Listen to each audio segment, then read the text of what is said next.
Here. Now, what you see a lot of times is people will evacuate a system and then they'll remove the hoses. Well, guess what? The second you remove the hoses, you just let air inside of the system. So it's always best to charge immediately before you disconnect those hoses. We have our scale set up here. We have the remote for the scale. And you see they're saying negative 15 or negative 16 right there. That's because you have to zero out the scale.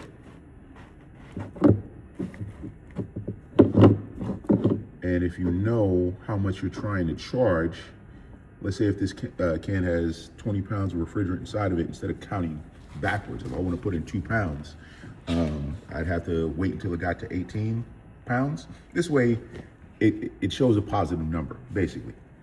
Now, the good thing about these systems is that they require a very small amount of refrigerant. So this system is a 1-ton system, which takes 28 ounces. So 1 pound has 16 ounces. So it's about 1 pound, 12 ounces. For a little context, right? Over here, we have these heat pumps in our office. Those are a 4-ton system. It's a 4-ton system connected to 3 heads, and that system has over 30 pounds of refrigerant.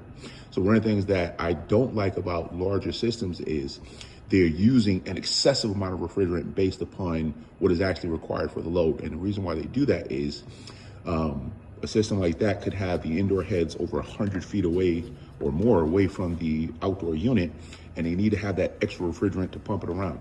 Another thing that's happening, I posted a video before talking about heat and how we're trying to have our system be able to provide additional heat from a regular system. Heat pumps have a bad reputation in not providing a lot of heat. So what the manufacturers did is they added extra refrigerant to the machine in order to kind of give it a little bit of a boost. So there are systems that, let's say a 4-ton system you see years ago might have 16 pounds of refrigerant. Now they're gonna have 28, 30. And then the more refrigerant lines that you have, the more refrigerant you're gonna need to put in. Okay, so let's open up our tank.